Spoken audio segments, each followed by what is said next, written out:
Her mom had been rerouted to get her. She didn't know there's play existed.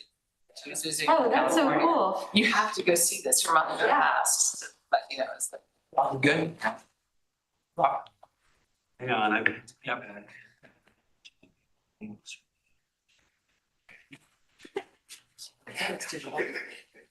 Is there candles on the group?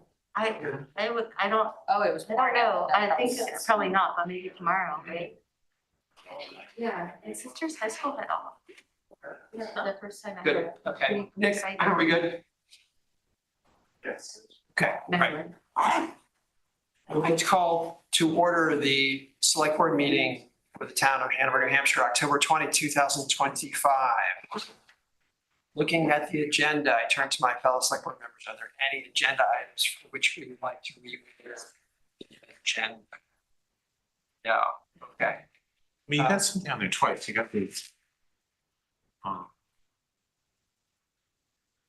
review of the select board policy, and then later down you have approval of the select board. Yes, and we could Very confusing. act upon Let me it. just do it once. Yeah, okay, all right. Yes. I think we could probably move that to Business requiring business requiring action. Necessarily dictate action, but that's probably where it belongs. Thank you. Okay, all right, so this is the public comment period. This is the period of the agenda where the public is welcome to address the select board. We ask that one addresses issues not already scheduled on the agenda. We ask that individuals restrict their comments to 5 minutes. Questions will be directed to the chair of the select board. Are there any members of the public who wish to address the select board at this time? David, would you mind coming forward, taking a seat, please?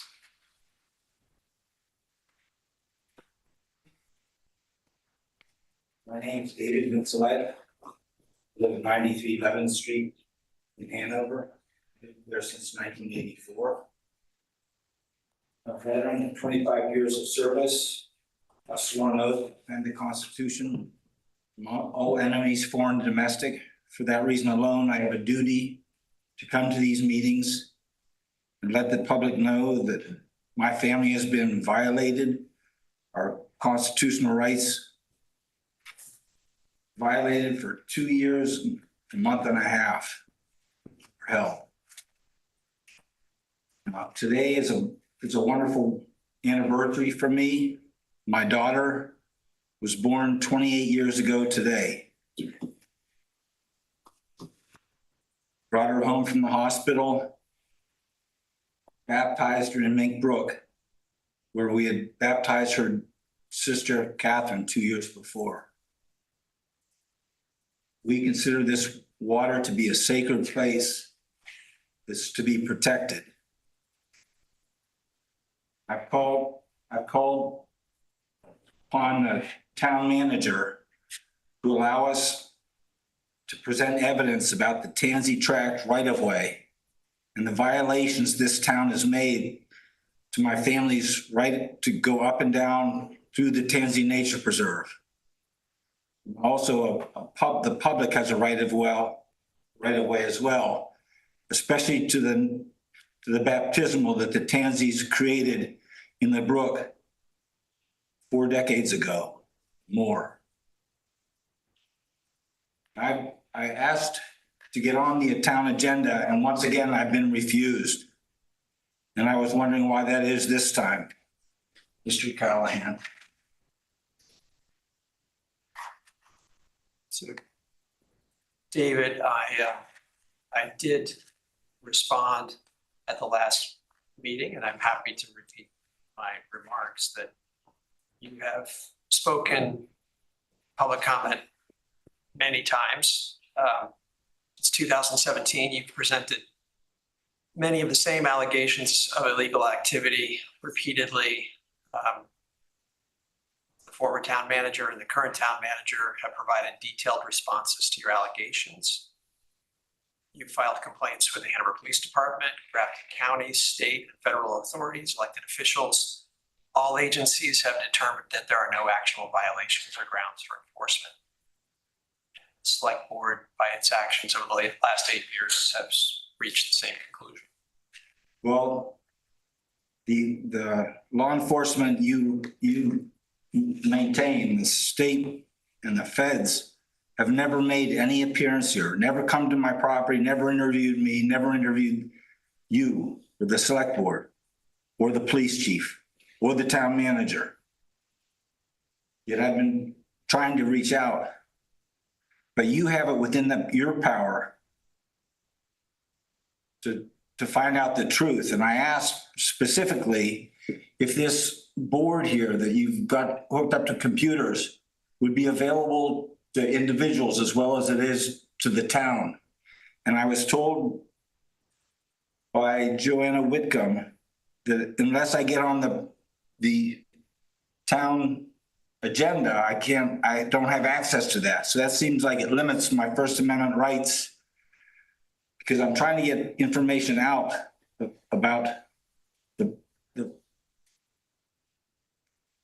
town manager who committed crimes against my family. And you're not even willing to look at pictures. Now, I have movies of him meeting with the police chief and deciding to leave us for over another year. He visited us for the first time while we called for help. He waited 5 months before he finally came at the direction of the select board. Then he left us for another year and a half. Now, I've been fighting for freedom in New Hampshire for 40 years. After the first year I stayed in my house, I was threatened with jail and prosecuted for violating the town zoning. Luckily, there was a judge named Judge Dashbaugh in Hanover in this room who presided over the court and said that my town predated the zoning by 60 years. And of course, the zoning had no effect upon my land. I lived peacefully at my home for many years till I found out in 2005 that asphalt waste was being dumped in our water in violation of state and federal law. I fought it for 13 years, coming to these meetings until finally it was stopped. Please complete your thought. For the last 8 years, I fought the fact that our false imprisonment of 216 deprived us of liberty. You know, showcased the abuse of minorities by Hanover, who abused my wife, who is a Ukrainian Jew, members of minority races and religions, disabled people, all staying at our shelter,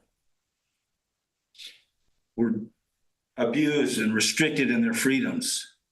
This is supposed to be the live free or die state.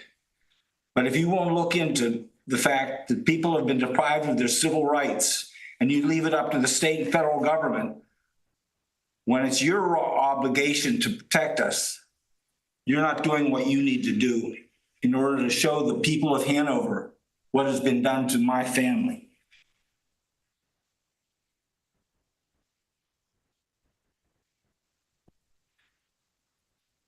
Any other members of the public who might wish to address the select board at this time?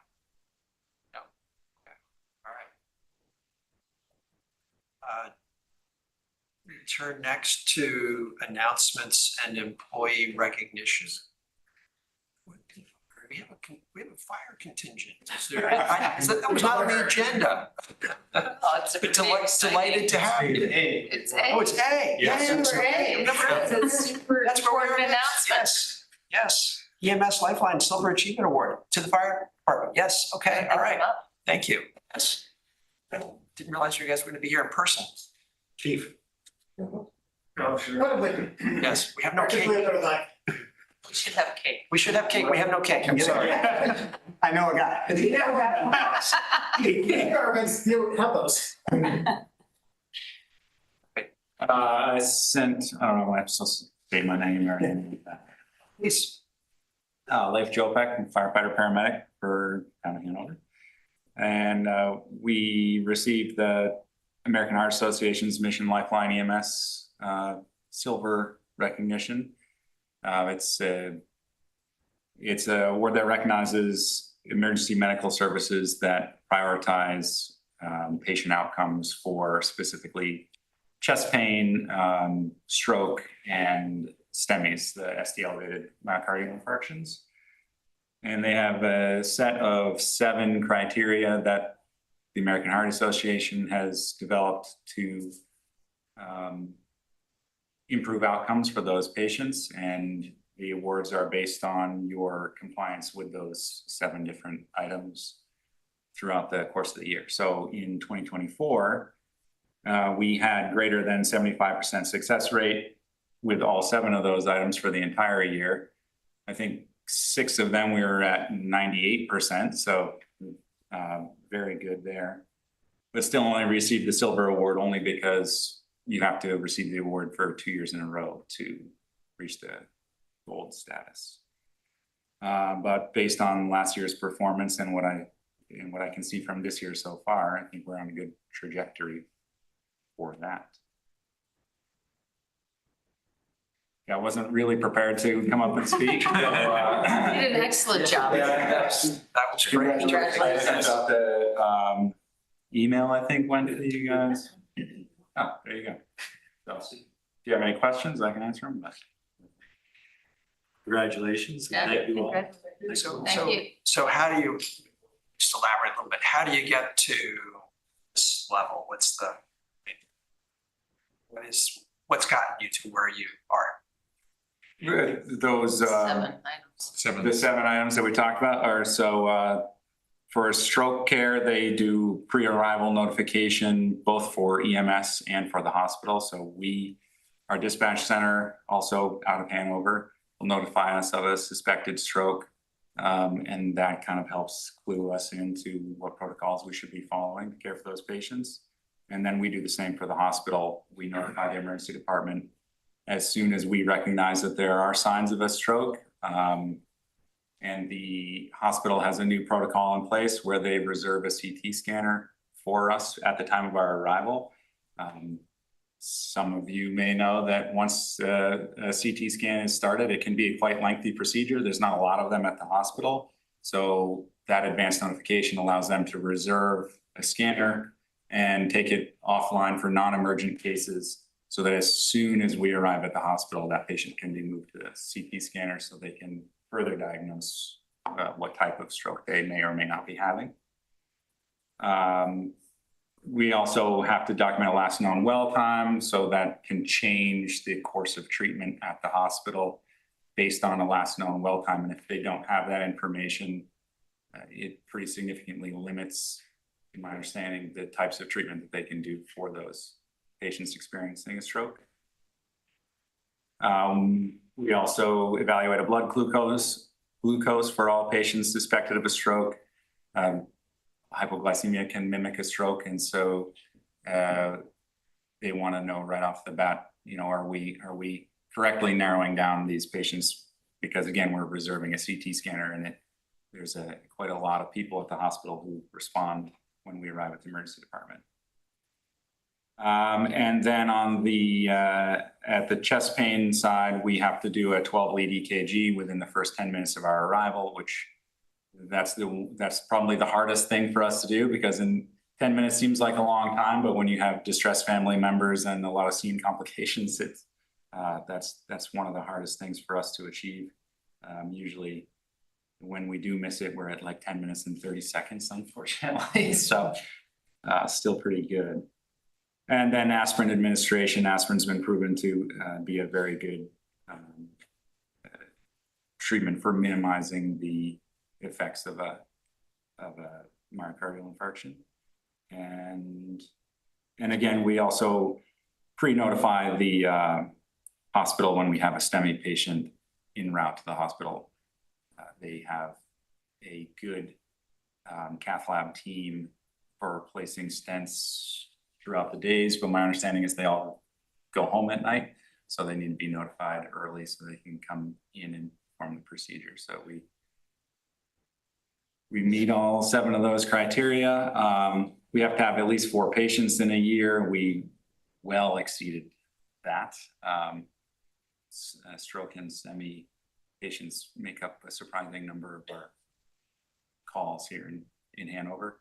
And I saw, I think somewhere, maybe it was just on our calendar, but that we had some sort of a heart safe community designation presentation. That's not what this is. That's a different program, but we have a few members who are also looking into getting Hanover designated as a heart safe community.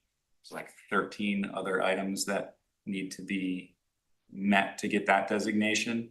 And we're well on our way just from the course of the procedures within the department already. And I think there's also been a lot of generous donations throughout the town. We have AEDs in a lot of places. A lot of community members that are CPR certified and things like that. So we're well on our way, and hopefully that'll be something else we can come down and impromptu talk about. Thank you. That was amazing. That was great. As someone who takes care of many of the patients that you downstream after you bring them in, I really need to emphasize to everybody that the impact of what you do is profound, and the patient outcomes are much affected because of the good work that you do. So congratulations and thank you. Appreciate it. Thank you.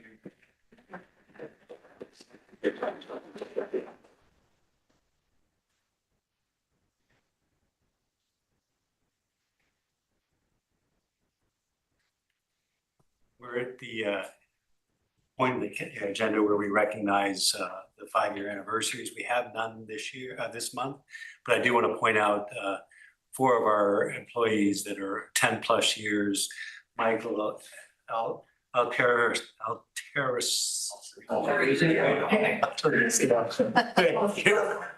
Peter Appleton, Kevin LaHaye, Josh Merriam, and Amelia Talbert are all past 10 years. Amelia is at 31 years.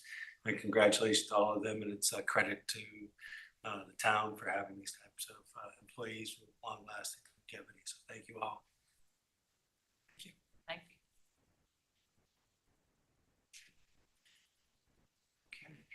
Thank you. So we turn next. Let's just. You guys don't have to stay. No, you must stay. Congratulations. Good job, guys. All right. Didn't want to stick around discuss the MS 434. Sorry, I know how much you wanted a crowd.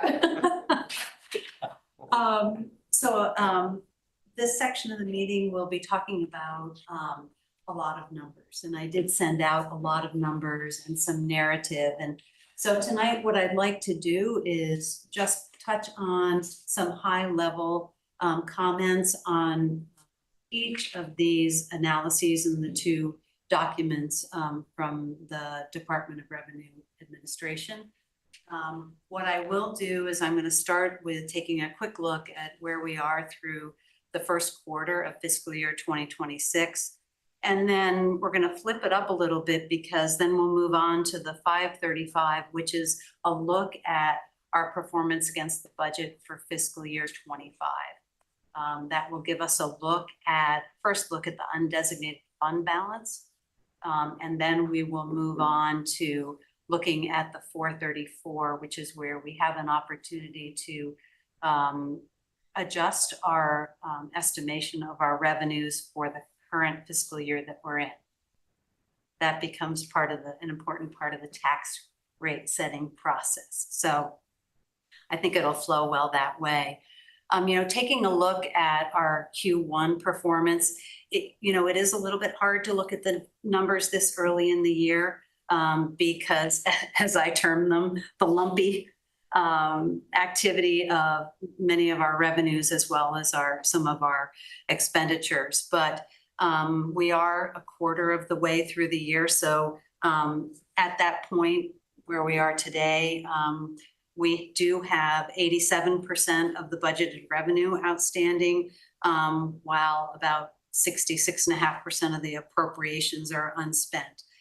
Now, some of the appropriations that are quite large that happen right at the beginning of the year are our deposits to our capital reserve funds. And in total, this year, with the large additional, contribution to the capital, in, what did we call it? The facilities, we did deposit $4.6 million into the capital reserve funds. So taking a look overall, and I think one of the best indications sort of that we can look at through the first quarter is where we stand with our compensation expenses. It is our largest expenditure. And due to the timing of payrolls and the flow of that expenditures, we would expect about 77% of that budget to be remaining at this point. And overall, across all the funds, we do have just above 79% of that remaining. And that does include also some beginning of the year expenditures, which include the town's contributions to the health savings accounts, which were very significant this year. Just taking a quick run through the different funds in the general fund. Again, we have pretty much all of the revenue outstanding. The large contribution of our property taxes, meals and rooms and highway block grant are still outstanding, will come in mostly in December. But for those revenues where we have had significant activity, our short-term interest rate to date is almost $280,000, and that leaves just 54% of the budget remaining.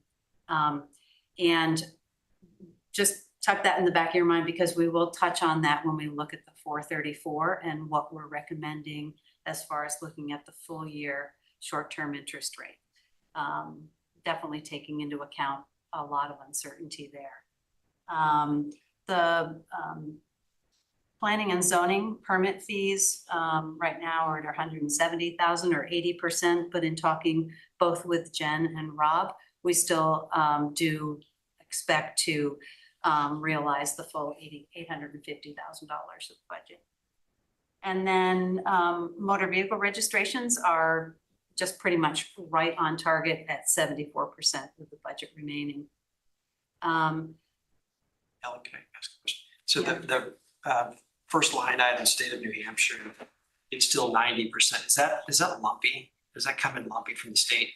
It does. As a matter of fact, the highway block grant is less so. That comes in quarterly. But the meals and rooms tax distribution comes in all at once in December. And so that distribution this year will be $1.2 million. And then, of course, we have the two property tax issues.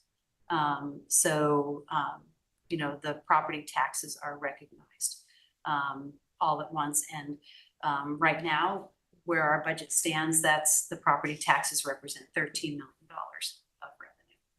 So. Can I just have you see if I'm looking at the right thing? It's like the numbers don't seem to match. Like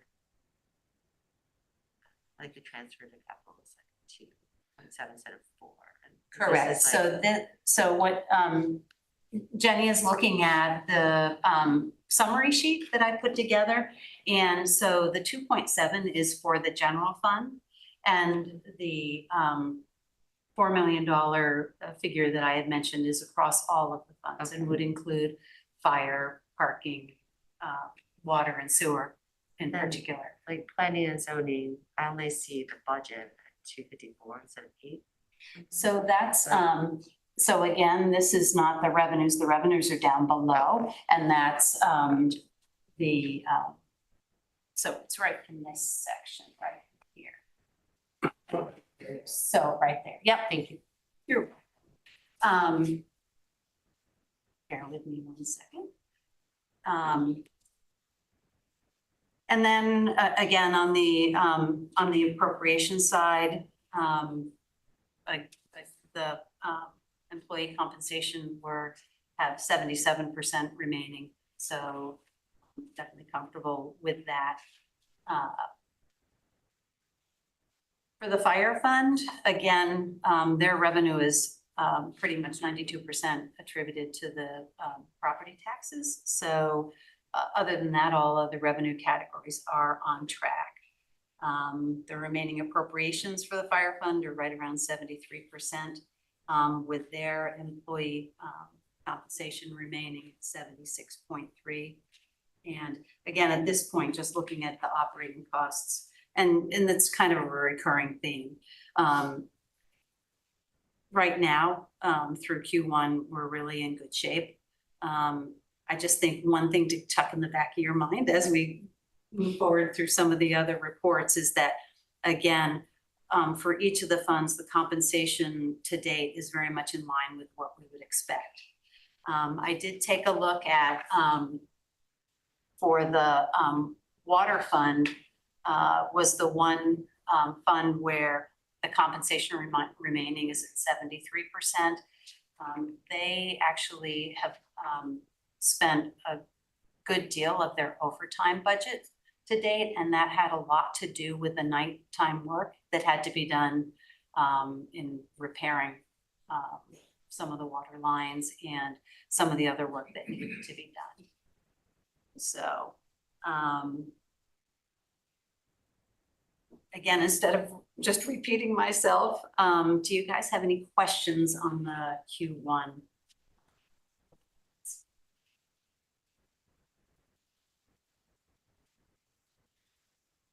So using your 75% rule of thumb, which makes sense for things that are linear, but then some of these things go all at once, or, you know, so there's sort of timing questions. A few of the things that are interdepartment charges came in like exact, and then some look like they're different. So Anyway, anything to discuss there, or that's just so some of the interdepartment charges are the cross charges of the general and administration charges from the overhead departments. But some of them are also spread throughout the year. For instance, there are fuel allocations, energy allocations. So, and then another piece of it is the allocations from the IT department. And that tends to happen when the costs are incurred. So that's why they don't map exactly to the budget. There are a couple that I've noted that I need to look into where the allocations are over budget.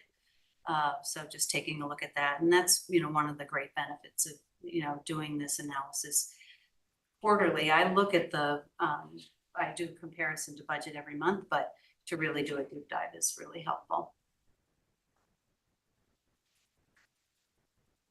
Thank you. Any other questions on this? Okay, thank you, Ellen. I know you have more.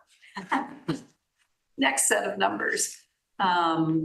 We are going to move over to the MS 535, which again is the financial report of the budget. This form, which is required by the DRA, is actually completed by our auditors. So they were on site the week of September 22nd for their field work. And based on their analysis and the financial information that we have provided, they do populate this form.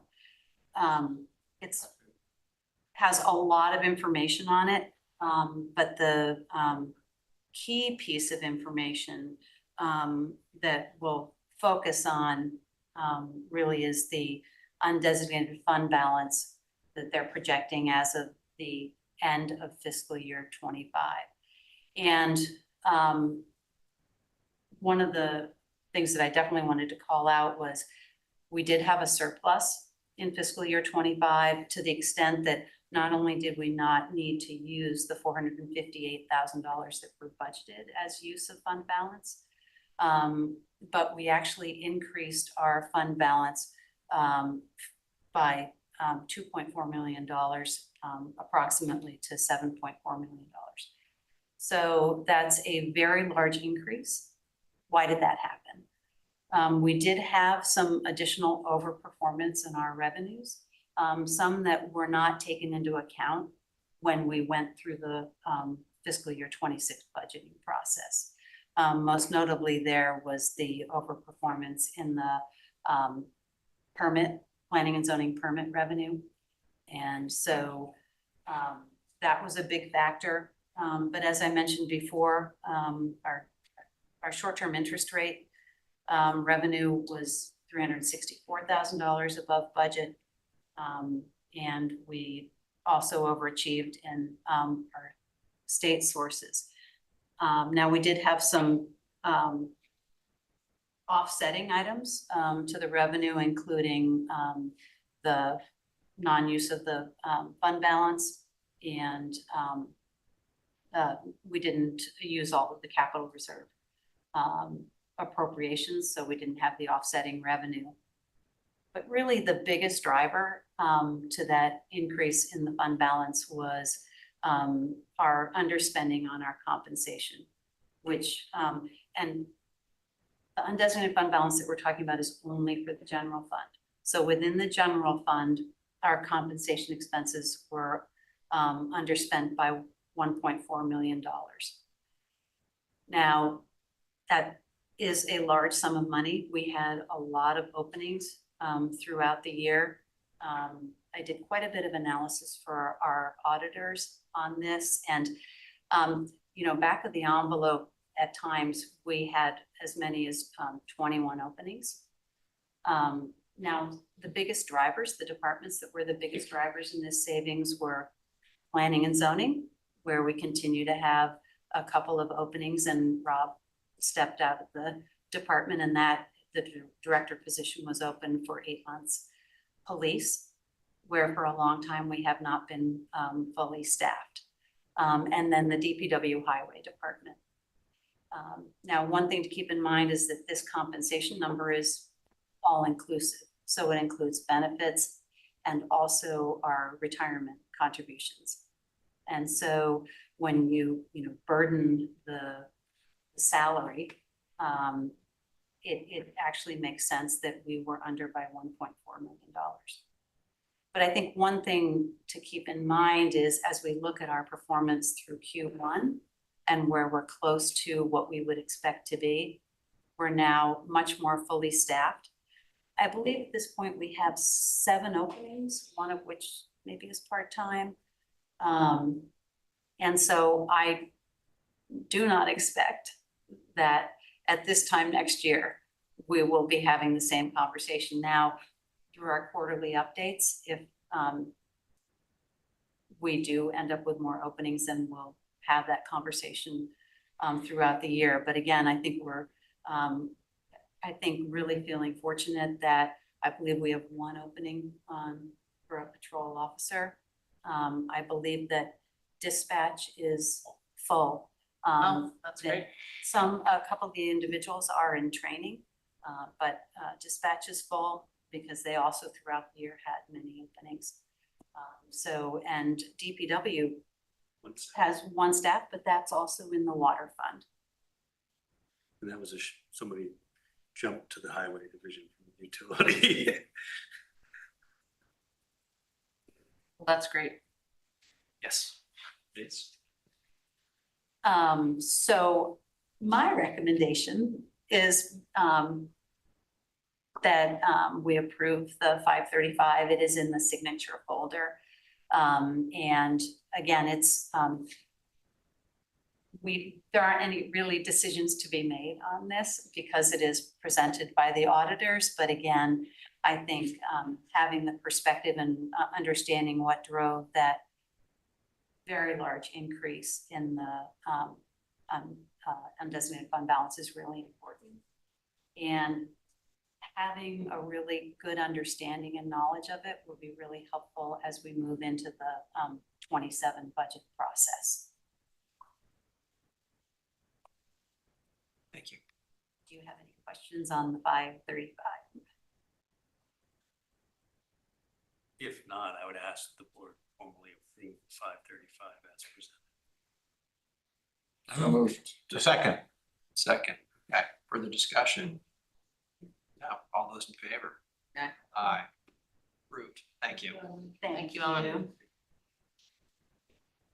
So my last set of numbers for tonight is the MS 434. And this is, again, an opportunity for the town to revise our estimated revenues for the fiscal year 26 budget, impacting the 2025 tax year.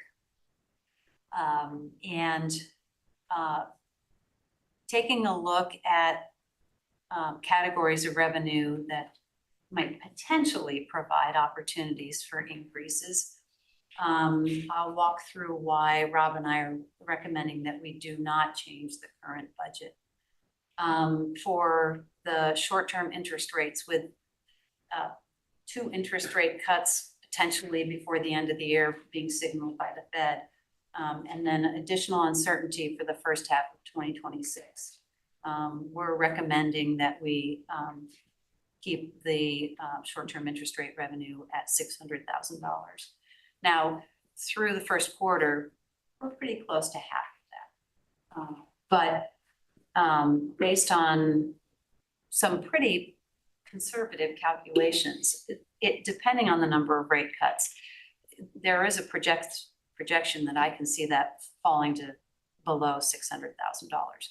So I really do recommend that we leave it at $600,000. Again, the planning and zoning permit fees were another overachievement in the fiscal year 25. But for fiscal year 25, we did budget those at 600,000. We did increase that to 850,000 for this fiscal year. And again, Rob and Jen feel that that's the appropriate level. And then the last piece, motor vehicle registration fees, not permit fees, is budgeted at $1.8 million. And that's a $200,000 increase over last year's budget and is in line where we landed last year. We ended up at, I think, 1.859. So I think that, again, year to date, we're right at the 25% achievement. And so I think that it is prudent to, again, leave that at 1.8. I wouldn't feel comfortable increasing that. So the one opportunity that we actually will be increasing our revenue estimate because the state does it for us are the 2 sources from the state, which are Meals and Rooms and the Highway Block Grant. And between the 2 of those items, we do have an additional roughly $247,000. 200,000 of that is from Meals and Rooms that came in at $1.2 million. So we have the choice of whether to reduce the tax burden by that amount or increase our overlay account. Now, the overlay account is a reserve for abatements. And Rob and I are recommending and welcome the conversation around whether to take this path, but we would recommend that we add the $247,000 to our current budget of $200,000 in the overlay. Now, if we did not end up using the full overlay amount, or if we overachieve in any of these additional in the revenues, that would all accrue to the undesignated fund balance. So it's our recommendation to put that additional $247,000 to the overlay, moving that to $447,000 for fiscal year 26. Understanding that we have already spent $56,000 in abatements in FY 26. And is there a like a stack still coming in, or is it pretty? Well, we haven't done? set, the revalve hasn't been finalized. Okay. So the deadline for filing is March 1st for an abatement. Okay. And there is a risk that we will see a significant number of abatement requests, not unlike the last round. Right. We're trying to conservatively forecast that abatement request and budget for it.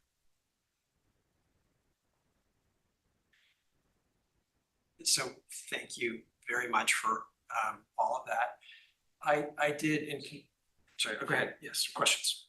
Yes. On vehicle registrations, with New Hampshire now being the second state to not require inspections, do you expect to see revenue increase as a result of that change? Interesting question.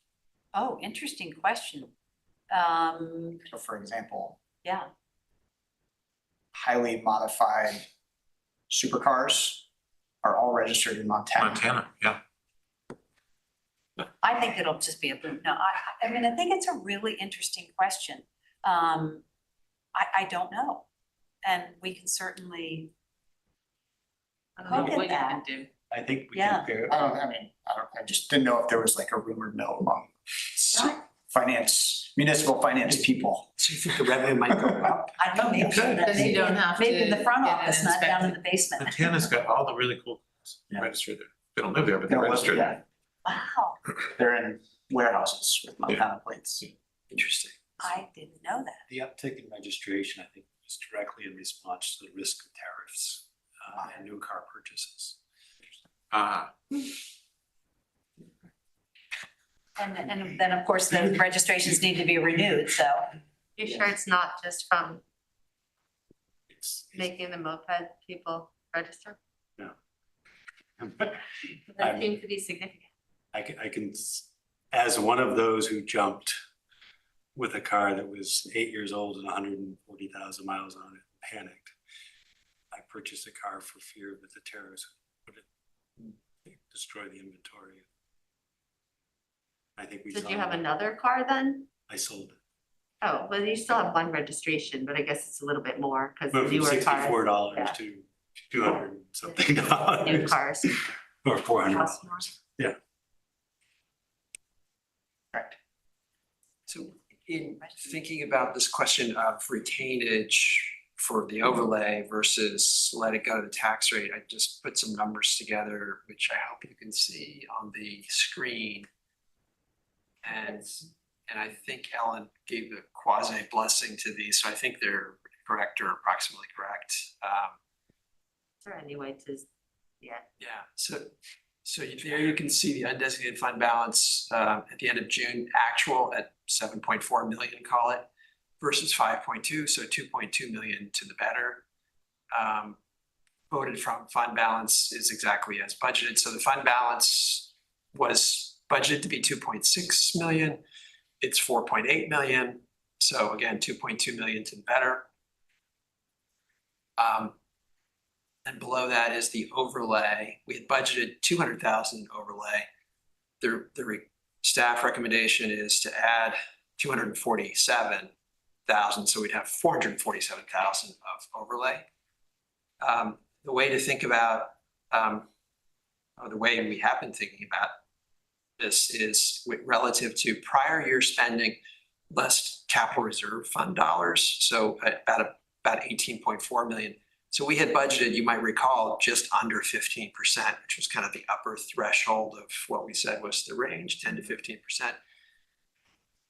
This would be, we'd put us at 26%. If we said, let's recognize that we may well be spending more on overlay. Then you could, but we also simultaneously were the select board to say, but let's not add the overlay to this MS 434. Let's let it flow through to the taxpayer. About 10% of our $2.2 million windfall to the taxpayer. And say, but you're right, we probably will spend additional money.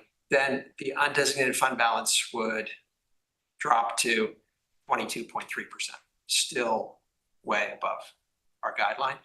And if you said, I don't even like the way we're calculating our undesignated fund balance, I'd like to use a much more conservative view. Instead of using last year's spending, let's use this year's, and let's not take out the CRF adjustment. You can see even then with the staff recommendation effectively conceding that that's the reality, we'd still be at 17%. And that's not really the way we calculate our 15%. that's being super conservative. So the thought I had for your consideration is, do we not take the 247,000, notwithstanding the fact we may well spend it, but it can come out of undesignated fund balance rather than overlay, because essentially it's the same pot of money. And are we still quite conservative, and in recognition of a $2.2 million windfall, we concede 10% to taxpayers and a little bit of tax relief? Which would be like what? I know it's not a huge amount of, but that's about 2% on the tax rate, right? For the full year. It Is it is, that much? and just to put it in terms of, I put it in terms of a $1 million house at $60.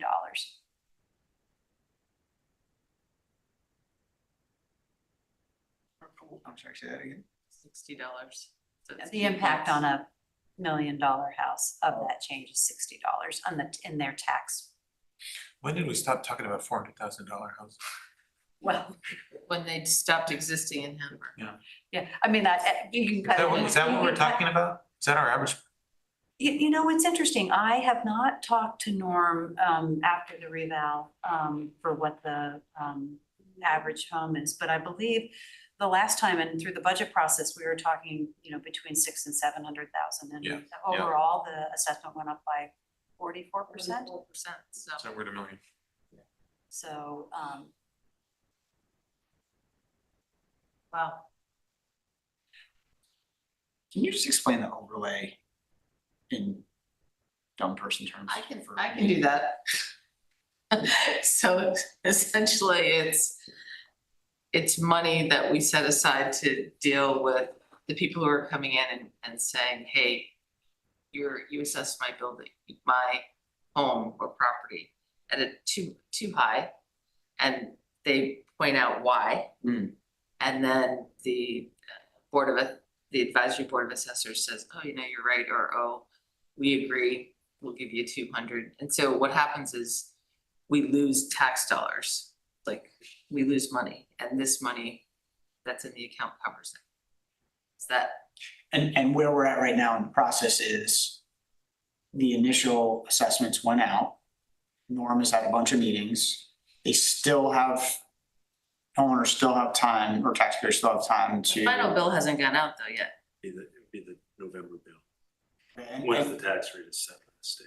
And you suspect that once the tax rate is set, that's when there will be another round of So people that are. the abatement process is triggered by the tax bill itself, not The revaluation. This is kind of the negotiation period, and that period's actually out, right? He's still taking comments, but the actual values are set and have been submitted in the MS1. Correct, that's what, yeah, I just wanted to make sure that the net assessed value that will be used for the tax rate setting process is complete, it's been signed and submitted to the DRA. Okay. But not, we don't know it yet. The assessed value we know, we don't know the tax rate. The tax rate's dependent on a few things, including school and county. They have everything they need from us once we file the MS 434 and 535. And then we wait for the school and the county, and then our tax rate will be set. At which point we hit send on the bills with the hope that we get the bills out early, on time, I should say. So they're not coming due at Christmas. We make sure we talk to the post office. Yes, and then once the bills go out, they have until March 1st to file an abatement. And there's a 6-month window, but most people will exercise their abatement rights. Well, we'll get the hearings done before that 6-month window closes. The ones that come in, like the ones that were at the last select board meeting, why are they? That's the June bill. So again, the June bill window is still open, or the window for filing isn't open. The window for abatements is still open.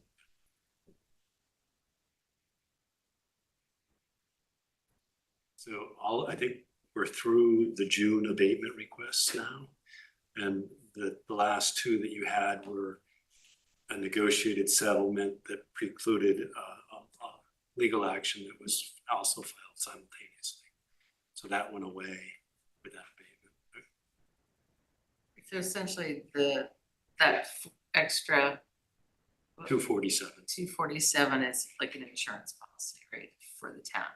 So it covers us, so we're not dipping into undesignated But funds. if I'm understanding, it's anticipated, like, I mean, well, if we weren't anticipating more motor vehicle or rooms and meals, we would probably, I assume, We would leave it at 200. we would just leave it at 200, we wouldn't. No, I think it's, if I'm understanding your question correctly, Yeah. it's the reverse. We would lose 200,000 in additional revenue out of motor vehicle if we don't hit the forecast.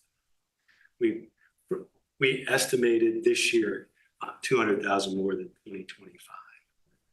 And we're forecasting all the time, to ask what the building permit revenue will be in FY26, 6 months before FY26 hits the ground, assumes a lot about the economy, and those who are building in the community. And I think we're fortunate in many ways that one of our major builders is an institution.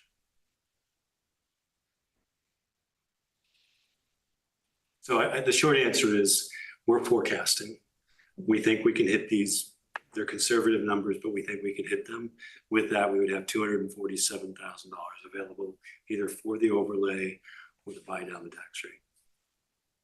But if I'm understanding correctly, you would forecast that we would need them for the overlay. Yes. Otherwise, that would be a recommendation. Correct. But we can use undesignated fund balance to fund The overlay. the abatement, so. Correct. We're forecasting if I have the wrong screen up, but yes. We didn't follow staff recommendations and gave this back to the taxpayer. We're still expected to have an undesignated fund balance of 2.3% above the targeted max of 15%. That's what the ultra conservative, when we approved the budget, the 14.2%, which you can see in the box on the right, But we were targeted. that's what we were targeting. Under that scheme, we're at 26%. And if we said, let's both not sweep this into the overlay, let's let it flow to the taxpayer, but let's anticipate that we probably will need to spend it, then we would still be at 22.3%, which is. I was using the bottom number, sorry. Yeah, so we would, instead of our 14.2%, we'd be at 22.3%, so still very conservative. And maybe rightly so, there's lots of things that could change, but it's. So is your thinking that it's more flexible if you put it in the undesignated fund balance? Well, the only lever that we can play with right now is, do we sweep in 247,000 more to the overlay, or do we let it go to the taxpayer? That's the only thing we can change at this point. So I'm just pointing out that if we sweep it into the overlay, and the way the undesignated fund balance is calculated does not take into account the overlay number. So that's why there's multiple numbers here. So at 26%, we're full, we're verging on double the reserve that we said we needed. And we conceded when we set the budget, we were at the top end. So we're way, way above. So one lever here is we can give some of that to taxpayers. Yes. Fine. Absolutely. But this would be in next year's budget, right? That would all happen. Well, It would be an adjustment to the 2026 fiscal year, and it would go into the MS 434. Okay, so it would change the tax rate. Reduce it by 2 points. So All under all on else the being- million dollar home, that's $60. Yeah. All else being equal, I just want to make sure, because we don't know the school's input, and we do know that the Grafton County tax is significantly higher. Let me restate what I just said. It'll reduce the town's portion, which is 26% of the overall tax rate by 2%.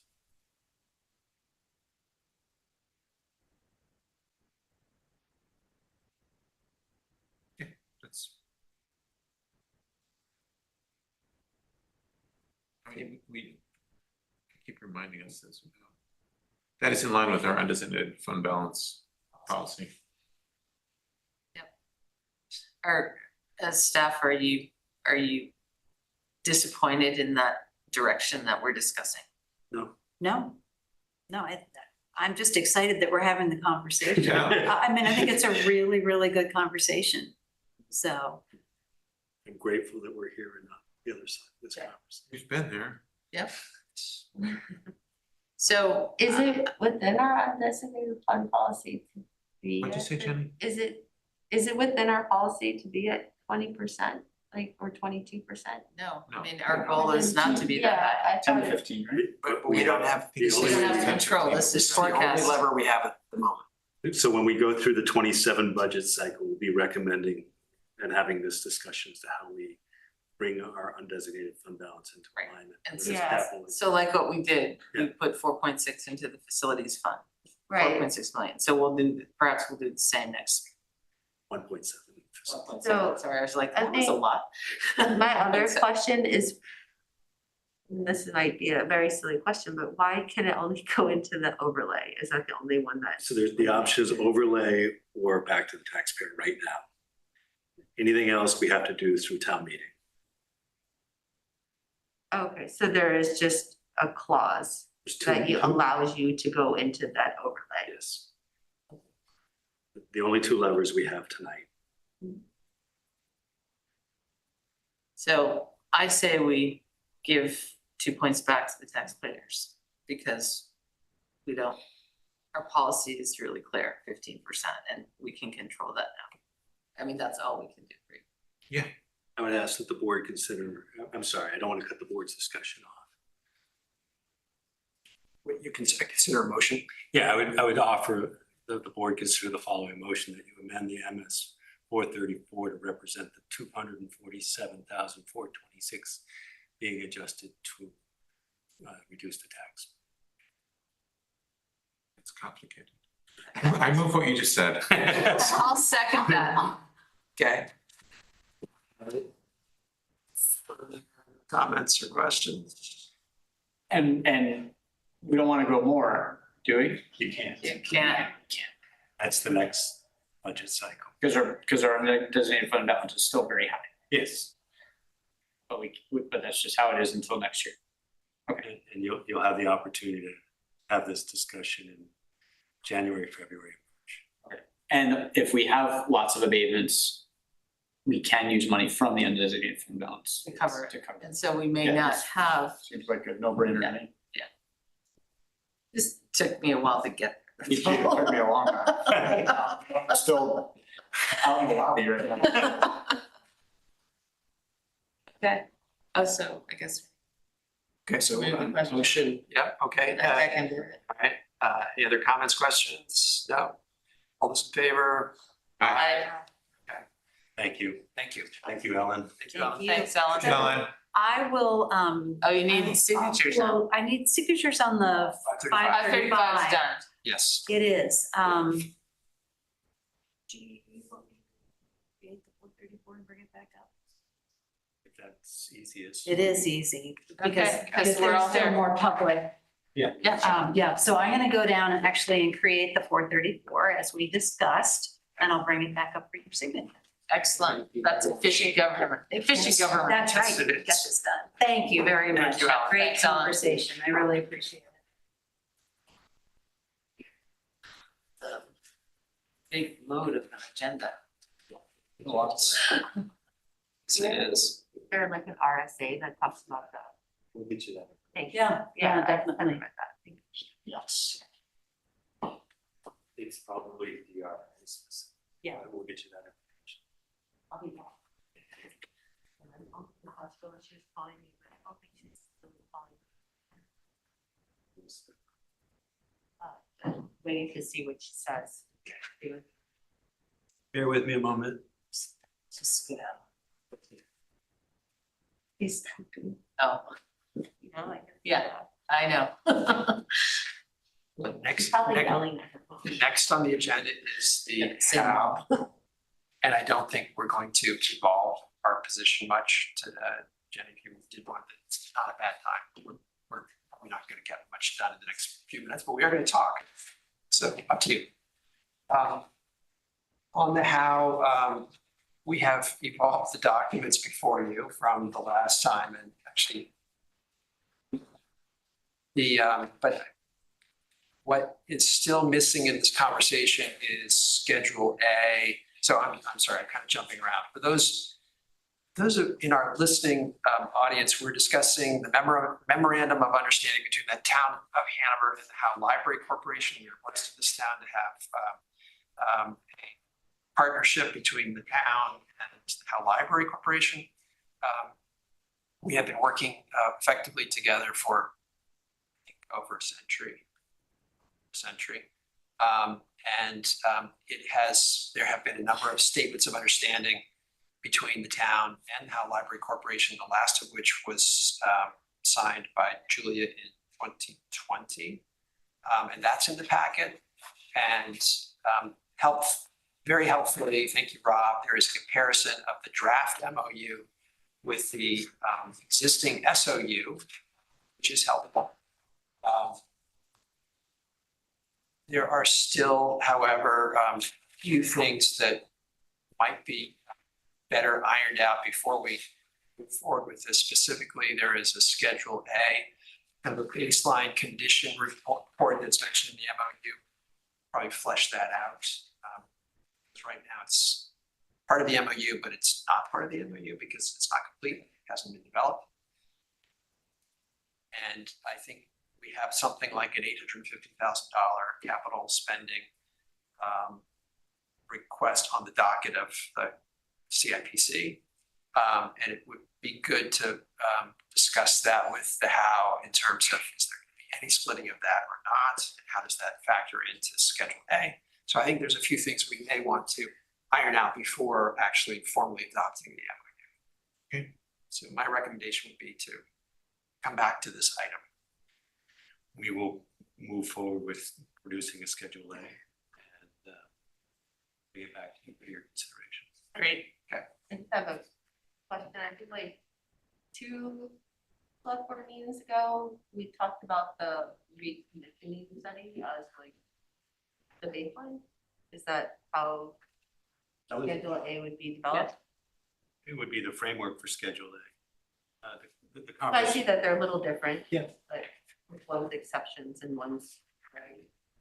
Yes, so our team will go into, our facilities team will go in with the library and walk through that and update the numbers based on recommendations in the report and try to tease out what is baseline and what is. Extra special sauce. Yeah. Oh, then maybe I'm misunderstanding our discussion from 2 times ago. It was that I took away that the baseline was the recommissioning study and that Yes. like That- double pane windows were in there and not triple pane because triple pane was seen as excessive and double pane achieved. That was one of the examples. Yes, that's correct. Okay. We want to have everybody on the same page. Yeah. Yes. I mean, I can tell you that there's a conversation happening right now about the second elevator. It includes codes office, facilities, and library. And as to whether it's second Well- elevator is needed in the building? Yes. And if it isn't, what do we do? From a codes perspective, it may be desirable because of the size of the building and the convoluted path people have to get. And because we believe there should be access to all in Yes. our public buildings. But we'll have a chance to discuss, I guess, a long schedule of things Yes.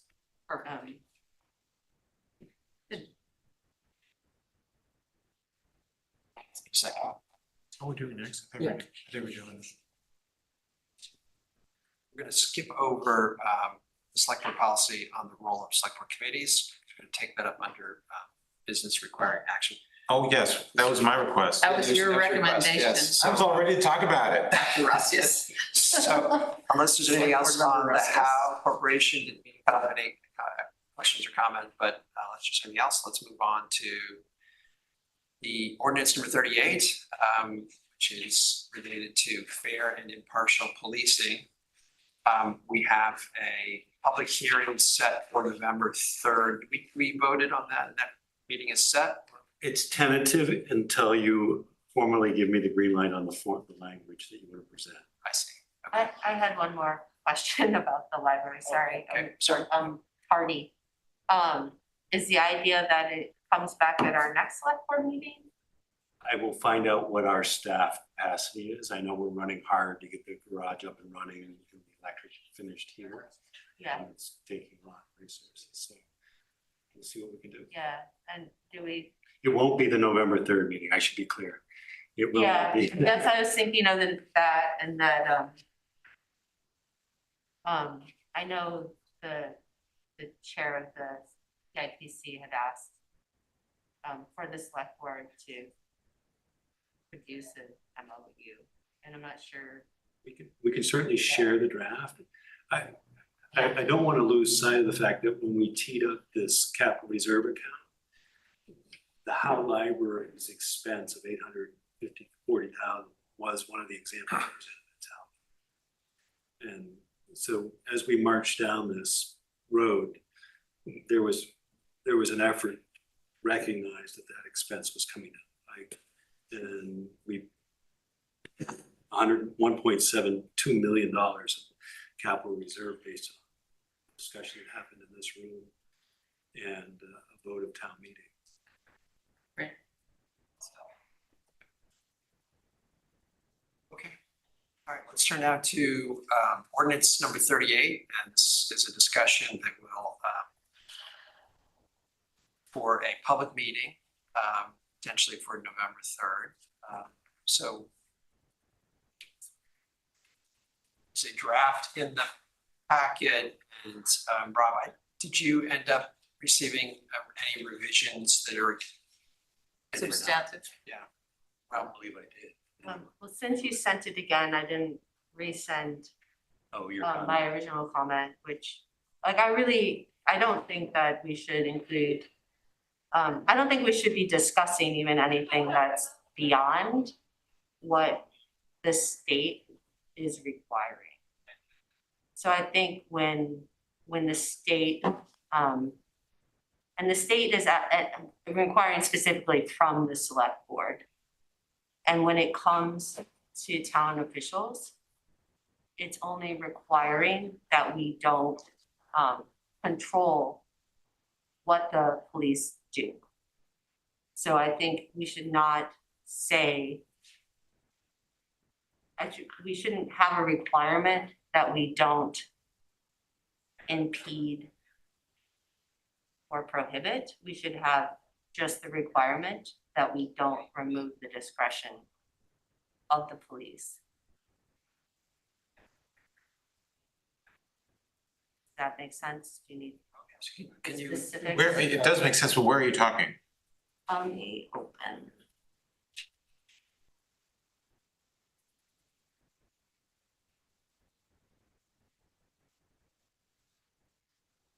Sorry, I marked it. Go find it.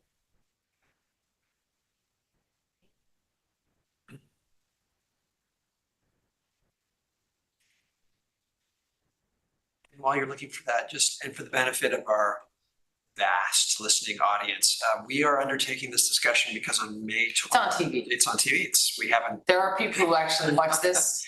we're getting guffaws from the audience, live audience, but there's a big audience out Yeah, there. public. So on the back of New Hampshire House Bill 511 and Senate Bill 61, which are being folded together into RSA 1, 106P. -P. We have undertaken a revision to the fair and impartial policing policy, which was passed by the select board in 2020. To give you a sense of the what that is about, I've asked Athos to read the declaration of purpose. The purpose of this ordinance is to prevent biased policing and other discriminatory practices in any law enforcement related activity involving an officer of the Hanover Police Department. This ordinance is intended to ensure that department members honor the human and constitutional rights of those with whom they come into contact. Nothing herein shall be construed to prevent department members from engaging in lawful police activity, including ascertaining the identity of persons lawfully detained or arrested for criminal conduct, or to confirm or dispel reasonable suspicion of criminal conduct concerning any violation of state or federal law. Thank you. Thank you. For those who are unfamiliar with HB 511 or Senate Bill 61, there are penalties associated with municipalities who do not allow to work with immigrations and customs enforcement authorities. Those penalties amount to 25% of state funding. That number, upon further validation, Rob has informed us is $350,000, not $75,000.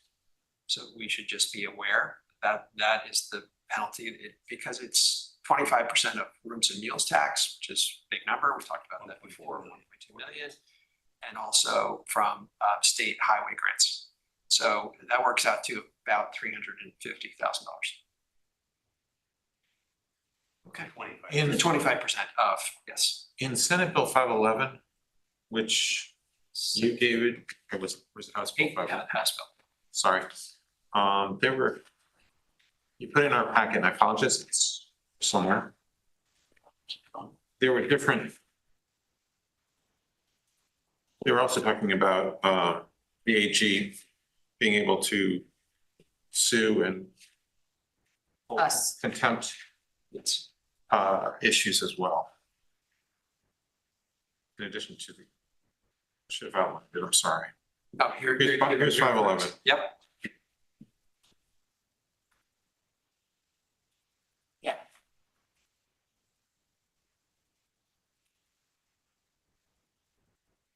Enforcement, here it is.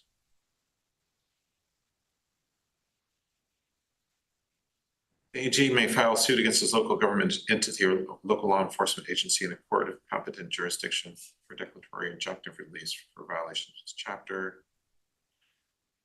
The local governmental entity violates this chapter. Court shall enjoin the unlawful sanctuary policy. Contempt proceedings, basically. Yes. Yes. Yeah. In addition, In addition to monetary, yeah. The monetary policy.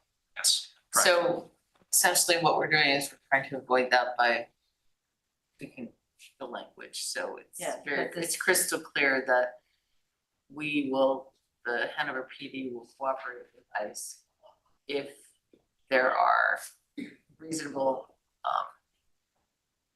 suspicions of criminal activity, not just randomly.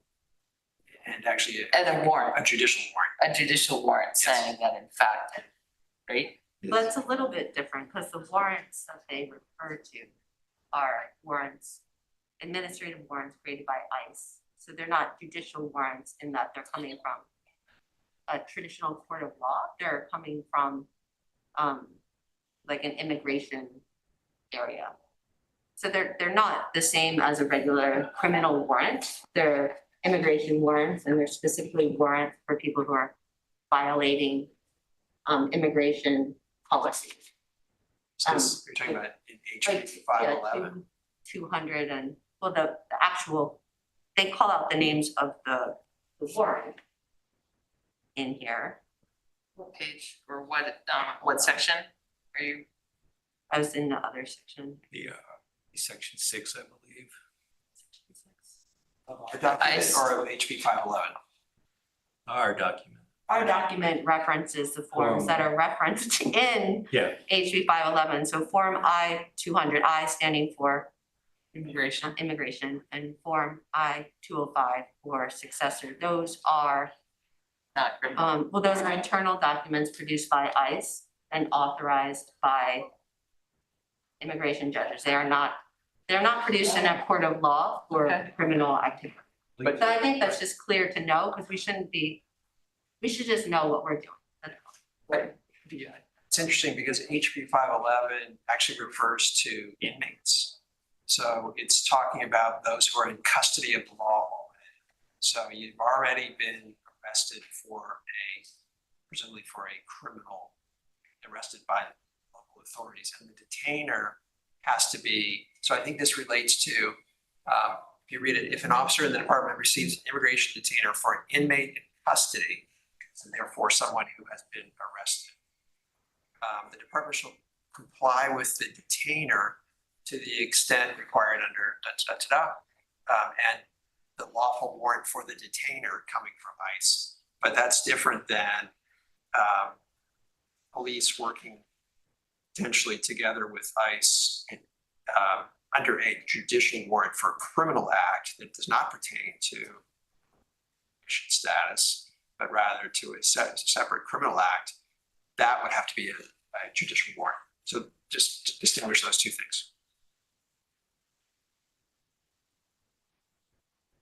Yeah, I would have to look. I know, I heard Rob say we don't tend to hold people in our cells, but I feel maybe I don't know enough about New Hampshire law. Like, are you held if you don't fix your tail light? I mean, I know now inspections are going away, so we don't have to worry about this, but Well, you can still get if pulled they over. weren't, could you get pulled over for your tail light and you hadn't fixed it before, and there's like basically a warrant out for your arrest because you owe a big fine because you haven't fixed your tail light? You're arrested? That's not considered criminal, but it is considered negligent.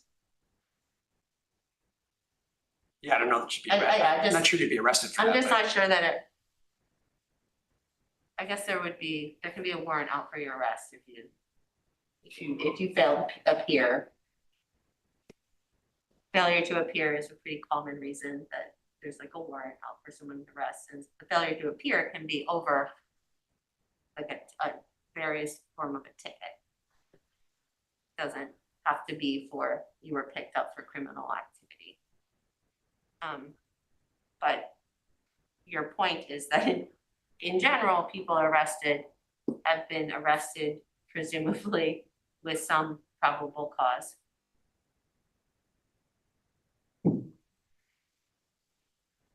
Presumably, yes. So I don't have all the answers there, but in reading the bill, it seems pretty clear that the mandate for elected officials in town government is that they don't prohibit or impede the police from doing their whatever they need to do. But our language here suggests that we won't allow any policy or procedure to get in the way of cooperation. So that, it just changes, I don't think it means what we intended to mean, it's much broader. Let's go to the specific language, just so we. Okay, we have that no policy So or practice, where are you? sorry, on Section. section 7, Section 7. response to federal immigration inquiries. Yep. And at the end of the second line, it says no policy or practice of the town or department. So that's no policy, no practice of the town or department, any of them, shall prohibit or impede communication or cooperation with federal immigration agencies regarding inmates.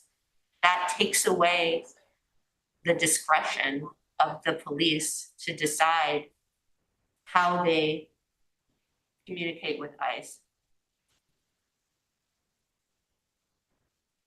So your practice in the town. How does that do what you just said? I read it differently. Because it can be read the way I'm reading it, I'm sorry, how do you read it again? that no policy or practice shall prohibit or impede.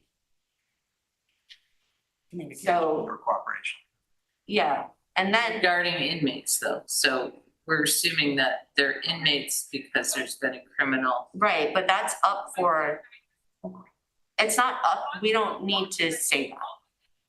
Are you suggesting to strike the word or practice and the word department? I would suggest taking away shall prohibit or impede to just being shall prohibit and impede the police's ability to do their job. No, we shouldn't take away the police discretion.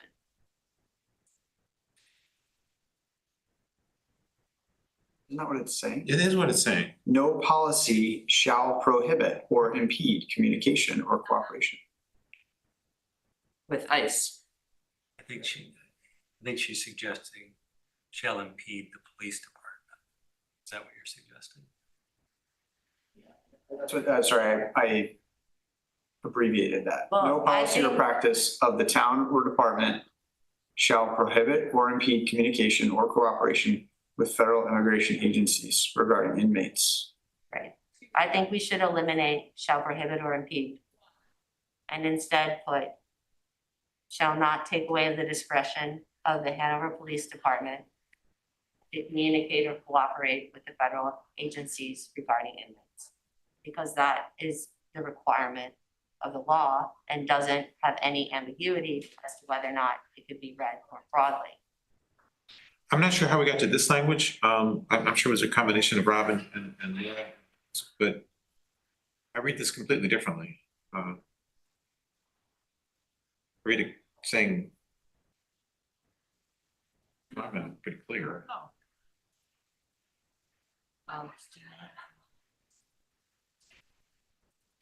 I actually, that first sentence I like, that's quite simple and straightforward. Department officers do not have authority to independently enforce federal civil immigration laws. I understand. Accordance with 106, no policy or practice of the shall prohibit or impede communication with ICE regarding inmates. So for me, it's like, For inmates, The inmates but the thing. shall prohibit or impede can be read quite broadly, and we don't need it to be, because the law that was says we don't passed by have the to. state is about whether or not we are dictating what the police do. It should be crystal clear that we are not dictating what the police are doing. But it shouldn't be saying that we don't want anyone to prohibit or impede communication with ICE, because we don't need to go that far, and we don't need to have it be potentially read that broadly. Okay. So I just think we should do the minimal amount. Like, I don't think we should be discussing things that are not, required by yeah, Jenny, can you repeat your 106B. suggested language? yeah, that the town or department. Sorry. For some reason, none of my notes are here, but, you just heard what I said, Joanna. Shall not, shall, Let me call it up. Jeff. was police department shall not impede shall not policies. remove discretion from the police. Oh, shall not remove discretion. I'm just looking at HB 511 language. She's quoting 106P, which is, it's like a 106P3. paragraph. Yeah, so 106P3, cooperation with federal immigration authorities, number 2 says, except as otherwise expressly prohibited by federal law. a state entity, local government entity, or law enforcement agency, or an employee, an agent, or representative of the entity or agency may not prohibit or in any way restrict a law enforcement agency from taking any of the following actions with respect to information regarding inmates' immigration status. And then there's 5 different things. Yeah, but our charge is to just not ban the police from cooperating. So my sense is that is what we should say, and we shouldn't be saying more than that. I think that's reasonable. Happy to make the amendment. If the board is in agreement, I can modify this language, send it to Laura. Can you send it to Laura? Yes, please. Yeah. Subject to her thumbs up, we can post it as the formal language. And I would rather say less. That's what Jenny's trying to I do. think that's what Jenny's Like, saying. if we're talking about striking that second paragraph or second clause there, that seems to make sense to me. Sorry, do you have it, Rob? Could you just read it as amended? Well, I think that's an interesting question, Jared. Jared's suggesting that the first sentence, no, it doesn't. And less, the other idea that I had was basically mostly leave it as it is, but just say that we're in no way banning it now, but if they reverse course, we automatically revert to our original policy. Well, I think we can make that happen. Want to. Yeah, You but just it want would, to it would be like, automatically. yeah, it would be an automatic thing, just like other legislation. Would like the it's board even- be, would it be appropriate to strike the words or practice? And then insert the word, so it would read, no policy of the town or department. We could strike the word department because it implies police. Correct? Yep. So we could strike or practice and or department, and then shall not prohibit or impede. Well, policy shall not prohibit or impede police communications or cooperation. Wait, sorry, is No. there still, are we a double negative? Yes, I dropped that word Okay. no. Okay. So just say, in accordance with RSA 106P, policies of the town shall not I mean, that seems to get to the same. prohibit. But That's the same that's commanding us to not do that in any way, where we're really just, it's really about whether or not our policies, and I believe Laura probably put practice in for a reason, that our policies or practice are not enforcing a ban of action on the police. Like, we have to leave them with their discretion. So what you were saying is no policy or practice shall Yes. remove the discretion of the Hanover Police Department. Yeah. Right, I mean, that's Yeah. essentially what you're saying. Yeah.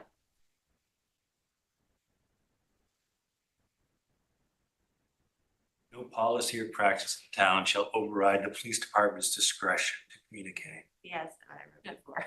Yeah. I'm like, that sounds familiar.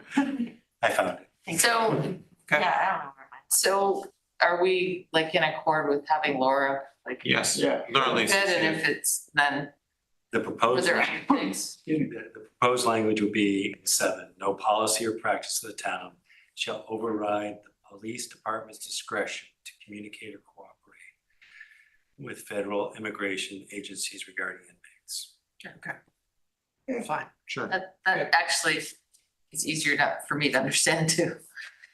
Thank you. Good. Versus the double negative. The other idea was just so long as the state law prohibits municipalities from banning police cooperation with federal immigration enforcement, this ban is suspended. So we have our policy, but we just suspend the ban. I don't know if that's shorter or. I think Laura's concern is that the language is there. And it assumes that the law may be altered down the line.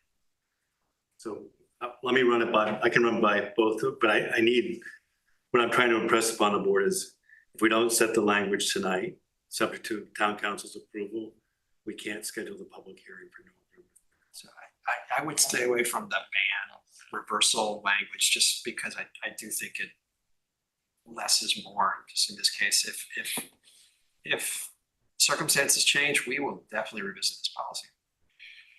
We haven't gotten through the public hearing. Right.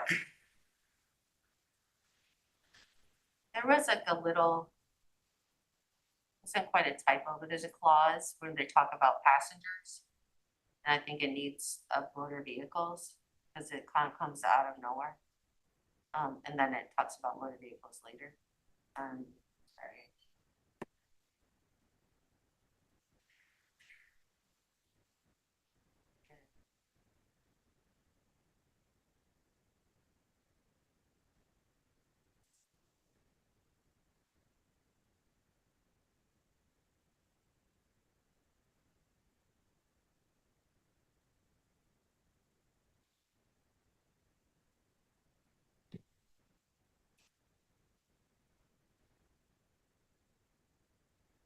It was 3A on page 3.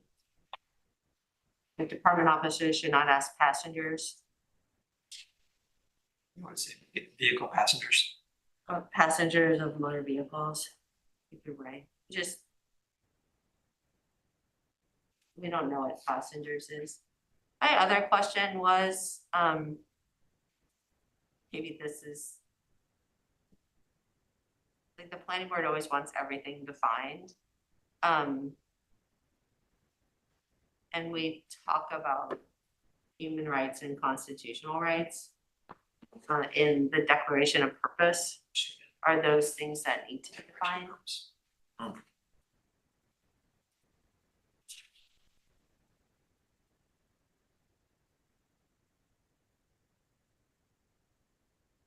You know, in the first paragraph. What's your issue, Jen? Human and constitutional rights. In our declaration of Which purpose purpose. that you're in. Yeah, So you wanna define this? That's what I was wondering, if we needed to define those. Because we define a bunch of other terms, but we don't define those. that's an interesting question. You do it as a footnote, right? When we do it in How do you the define human definition- rights? The definition section. I mean, I'm sure that UN has human rights written up somewhere.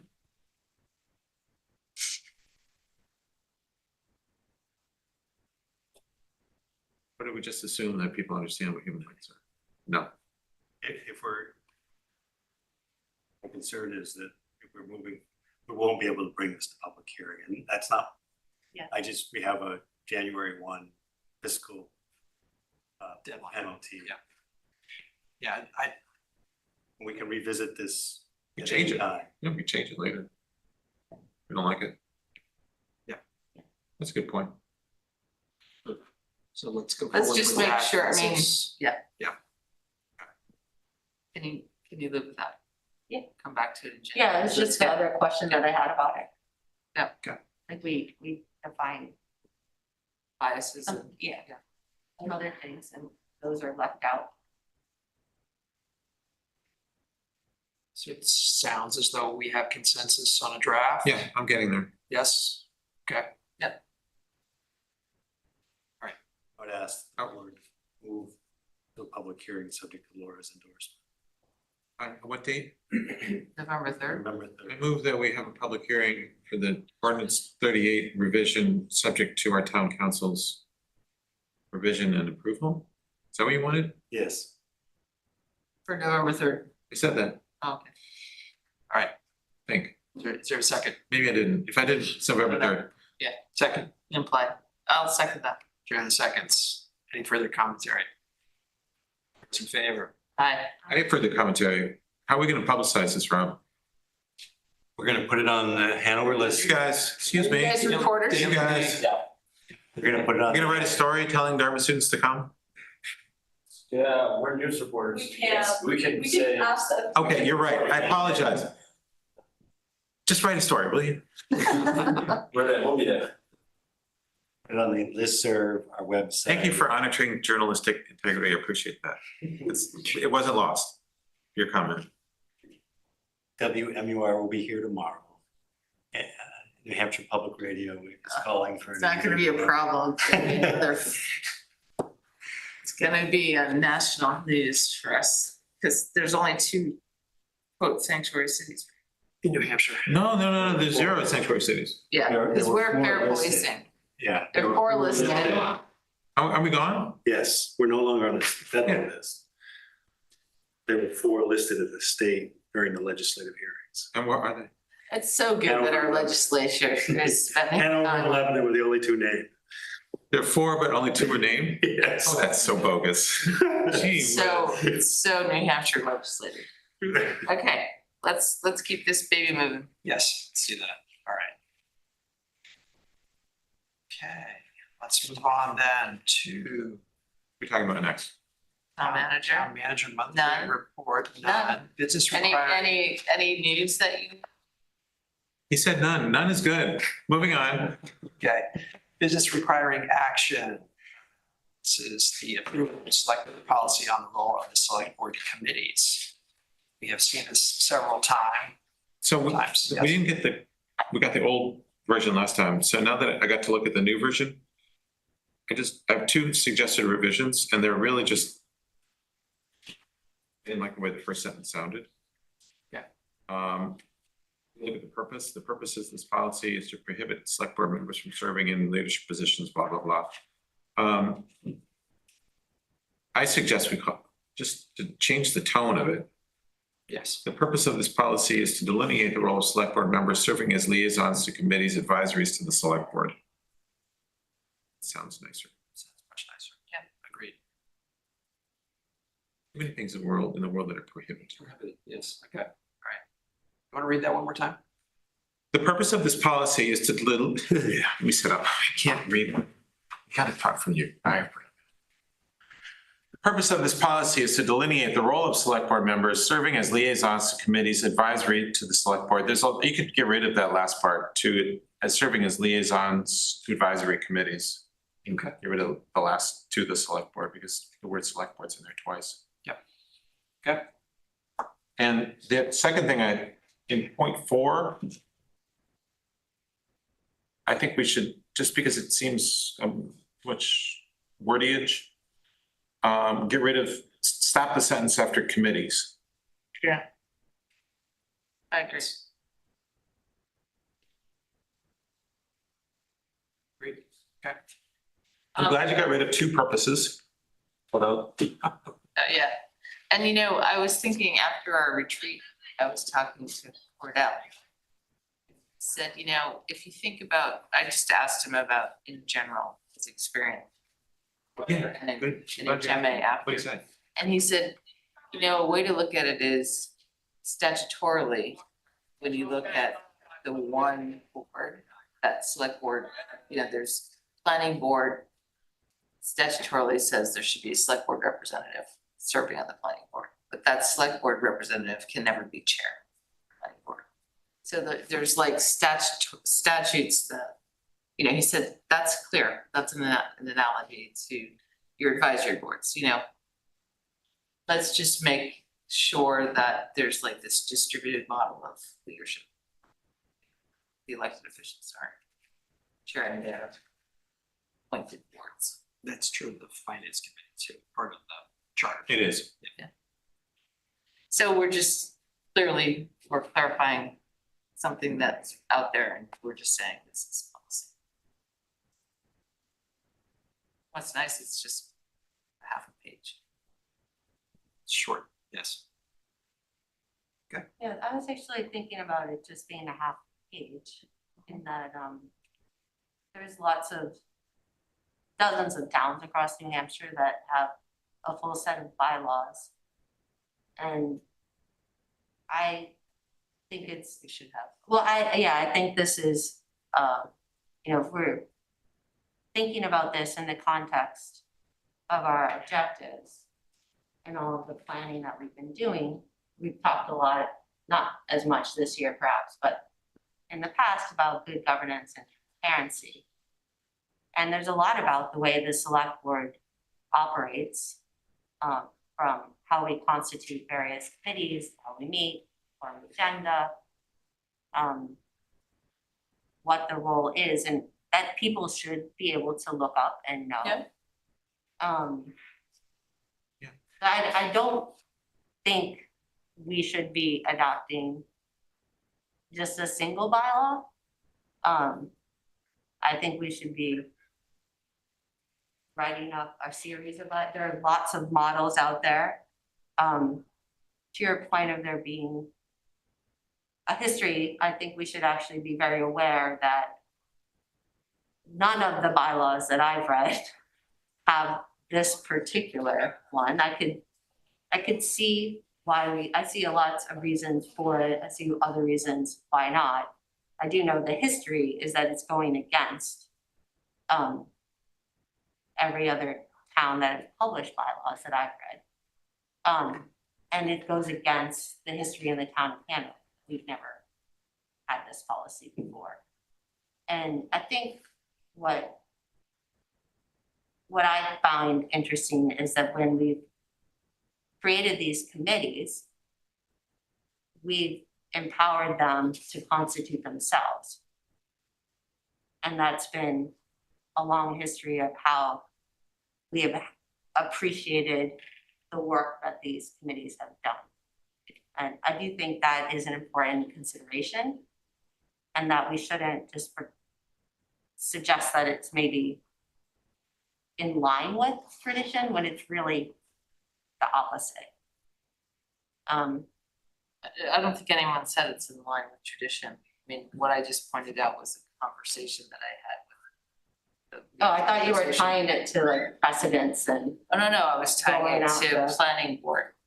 The statute that says select board cannot be the chair of a planning board. Yes. So, just saying that there is statute that speaks to this. It doesn't speak to any of the other committees, although finance, as you said, and then when it comes to bylaws on committees, I would say that we've been inconsistent in terms of bylaws on our committees. I think that's something that we came up, in the Well, we past definitely few don't years. have bylaws for the select board.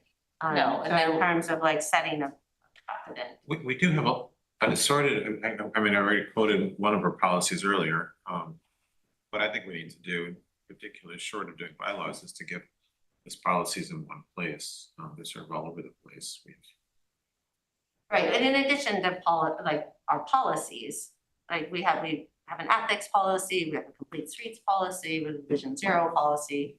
I'm not sure what other policies we have. We also have a way of operating. We should do a retreat. We had a retreat last Friday, so yes, just FYI. With a meeting in this room that was public. Yes, We called it a could have been retreat. here. We had food. It's something. Yeah, Jay, I think you're right. Work could be done in this area. We should think about bylaws. I guess I'd like to see what bylaws look like for different towns. They're just on the internet there to be seen. Posted on town websites. So they're pretty easy to find. Yeah. Okay. ChatGPT could probably like come up with like a mesh of one that we could go as a starting point even. Laura represents a number of towns. Let me reach out to Laura to see what any guidance she can give, and we can also reach out to Cordell. Okay. Good. And New Hampshire Municipal Association Thank you. Good. regarding broader bylaws.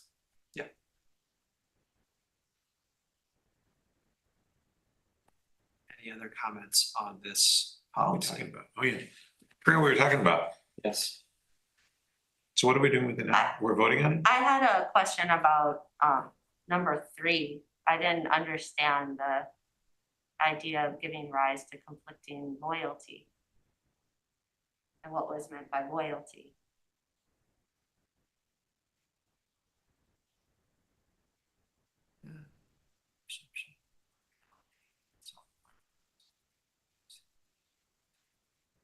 think it's the notion that, you know, if you are leading a committee, it's advisory to the select board, and made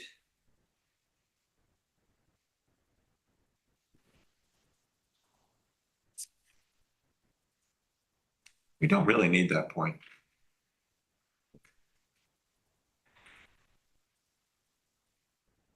well, if you appointed, if you've been part of an appointment process that's appointed you to a committee and then you lead that committee, it's just a lot of power, I guess, is the question. So.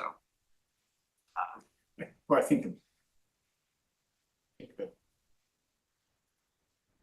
point here is that as a body, we are representing all of the constituents of this town, not just those for whom you lead the committee for.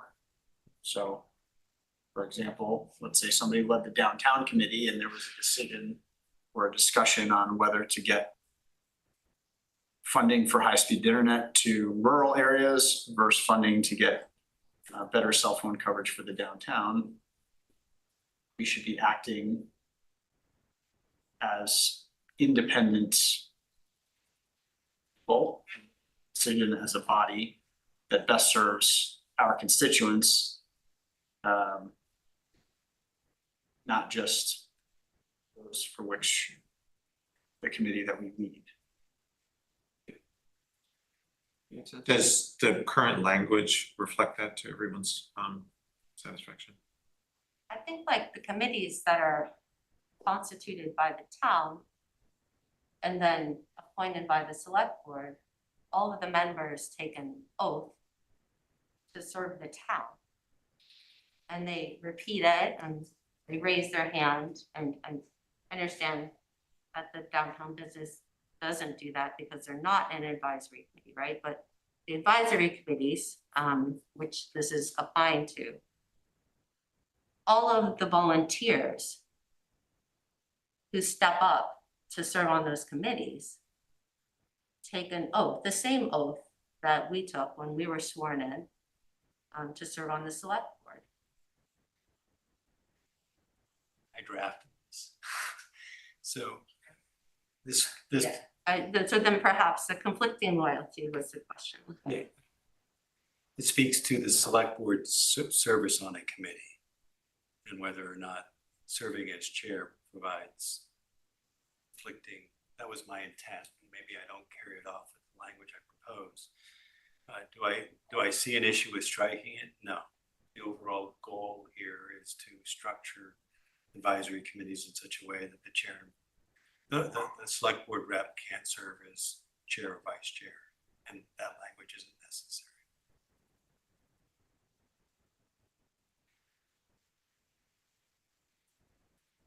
I'm fine with striking. Pretty different. Jared?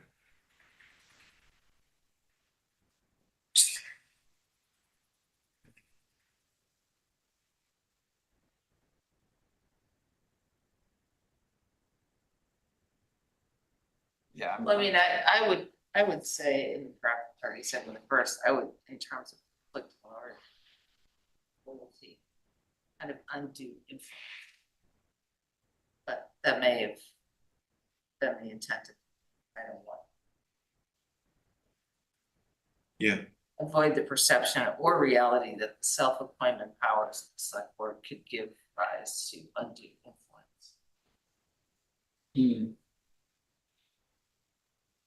I like In that. other words, this powerful position of being on the select board. Yeah. Right, it makes the committee less independent. Right. I mean, that, So you would just strike conflicting loyalty, replace it with undue influence.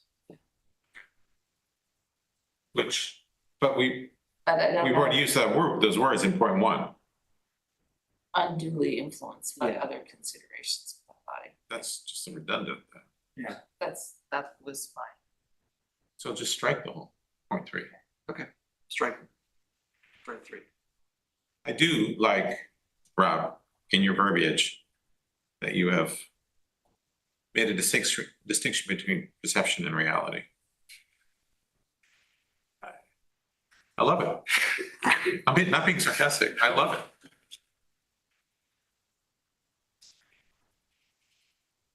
Right, any other comments on the language, substance of this policy? I think like we talked about this in earlier, but just to clarify, which it says like advisory committees. So which committees does this apply to? We just have a list. I generated the list and I can update that list to make sure everybody has a copy. Trescott Company is not an entity that falls under this. Planning Board is not. Conservation Commission is a land use board by statute, but it's advisory only. I think it's bylaws. And its bylaws specifically empower the select board to vote. And To vote, but not to, Yeah. not to be an officer, correct? I believe that's correct. I think that's correct too, but because we revised those 8 years ago. Yes, I can only find the memorandum of understanding on the website. we'll get you the bylaws. Advisory Board of Assessors. Advisory Board of Assessors, Finance Committee, a bike walk, Downtown. Hanover. No.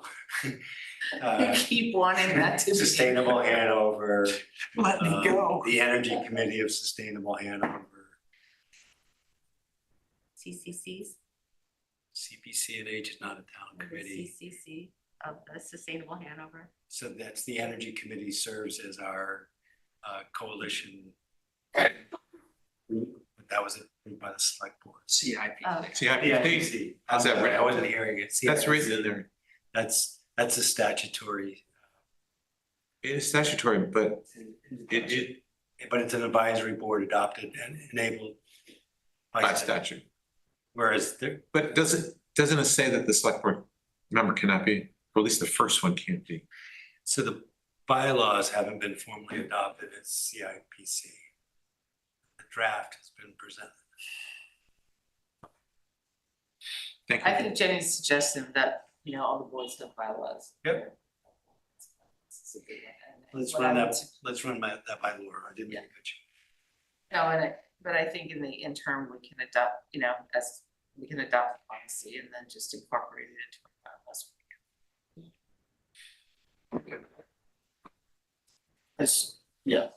And just kick this dead horse one more time.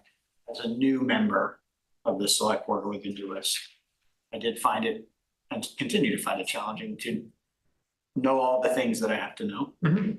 And it would be Mhm. great if we had an organized Guidance. Took me- bundle Jared, of it policies. took me and about ordinances. 8 years of being on the board before I figured out. May I briefly touch on it? If you haven't received a digital copy of Knowing Your Territory, Yep, I did. the difference between most of these boards and the select board is the statute really defines your role in a very clear way. It's slightly altered with town manager form of government, but let's run it by the three legal groups that I mentioned and see where we can go. I just meant like all the policies and ordinances and all We gotta get the policies in one little file, it would be. We can do that. little file. Okay. Anything else on this? Are we ready for a motion? I move that we adopt the amended select board policy for select board. Okay, wait a minute, we have select board twice in the title? Just be We can't do that. Well, select board. I refuse to vote. for it. Hyphenated. What's the point of this? How many? Okay, can we change the title? Yes. Just strike the first select. Policy for select board appointed advisory committee leadership positions. Perfect. What did you just say? Just drop this first select board. Policy for select board appointed advisory committee leadership positions. As amended. Second. Jared seconds. Trying to beat me to it. Comments? All those in favor? Aye. Opposed? Yeah, I'm gonna oppose. I can see how this would limit the select board power, but it also limits like the freedom of the committees to constitute themselves. I'm not saying I wouldn't come around if we had also treated this more comprehensively. That's fair. Absolutely. All right. Okay. Where are we next? We are on to approval of items Donations. by consent, which include donations, approval of October 6, 2025 cycle minutes. And that is, does anyone want to pull any of these items out? No. No. Okay. All right. I move the consent agenda. Is there a second? Second. Second. Comments? No, I'll call it. All those in favor? Aye. Aye. The donations were to Parks and Rec Department from Mascoma Bank for $450 and from Supreme Mechanical for $650. Thank you very much. With appreciation. Thank you. Okay, so anything else? We'll turn to select board reports. I have nothing to report. There's a Conservation Commission meeting I missed at a bike race. All right. They're working on their national resource inventory. Yeah, I did. They had a nice document that I did I preview. think it's, natural, not national. Yeah, natural, sorry. Sure. Yeah, so they've been gathering a lot of data, basically, and figuring out how to gather more. And then they were also talking about working, with our, like, DPW to make sure the mowing is done in a way that doesn't promote spreading invasives and helps, restore. Like, there are some points after which, like, if it's past a certain time of year, it's like better not to mow. And other places, there's good not to mow because they're establishing wildflower gardens. And they continue to do just an insane amount of work on trails and clearing stuff. They And do. counting trees. Are gonna Crazy be stuff. evaluating whether or not these red oak trees saplings are growing well in the very near future. Yeah, there's a call for weeders for. Is it November? No, he changed it because it's in October, because weeder- November is hunting season, so it's actually Like this, this let Is it me, this Saturday? wait, hold on one second. It's really it's actually really great, yeah, call up that one, because I will this is call it. great, because they want volunteers. They're going out into the forest where they planted all of these red oak saplings. And the importance of this is these trees are, based on tests, everybody think will survive even if, climate change worsens. They are hardy enough to stay through some of that flexibility, like some of those climate change impacts. So they're gonna go and like evaluate how they're doing. It's all part of a scientific study, right, it's in the Trescott lands. It is this Saturday, October 25th at 10 o'clock. They're meeting at it's on the Trescott lands. They're meeting at, That parking lot. I think it's the On the sharp corner. I think that's where it is. Yeah, it's like on that weird corner, Just- Across from the Trescott Road Trailhead, isn't that closed? This is youth hunting weekend. That's It is? not- Yep. Should write to John. Yeah, that's not a time you want to be in Trescott with the youth hunters. You sure? All right, let me write to John right now. You're sure? 100%. I will respond to John. It's Okay, good we're having this this is good discussion. that we're talking about the See, conservation. we're doing, it's a working meeting. Yeah, I do have something to add for conservation. Yes. So the deer committee under conservation had a really great presentation. I'm forgetting the gentleman's name. Bottom line, healthy number of deer in the woods is between 5 and 10 per square mile. In the areas around the downtown, we have somewhere between 40 and 60 deer per square mile. The per square DMAP mile. per square mile, yes. the deer management area, which Hanover does with these raffles, they increased it to 3 per hunter. But essentially, it's still not enough, and we need to be doing more to reduce the number of deer that are really close in. And we need a lot of buy-in and support from property owners. We need better knowledge from a lot of those people around the damage that the deer are causing. And there's a lot more to do. And those deer are really smart, because although you can get 3 deer at Trescott, now there's 40 per 9,000 square feet are in my yard. Yeah. I mean, our neighborhood is just, driving home, you'll see like they wait at the stop sign and then I pass and they cross. I mean, they're really smart deer. There's a lot. Sorry. Okay, I have no committee reports. We have 8:30 tomorrow morning here in this fine room is the trustees of trust funds meeting. And I missed the sustainable, that was a sustainable committee to do sustainability. Yeah, they had a really great presentation from a guy working on ASRE standards, which are just how do you make your home really sustainable for heating and cooling. A lot of it's what type of systems you have, but a lot of it's also like insulation. And what was interesting is they're working with this framework and working to evaluate a kind of relatively average home in Hanover as like a class project with the Dartmouth engineering class to see different ways people can cost out what it would take to make their home more sustainable. So good work being done with Sustainable Hanover per usual. And Chris Kennedy is handling like the coordination with the house and has all the architectural design and is running kind of point on that. The planning board did approved two big residences on West Wheelock, which is sort of where 31, 43, and 47 are. So on the Which side, Jenny? on the north side, sort of the 3 lots closest to the river. So just west of Thayer Drive. Yep.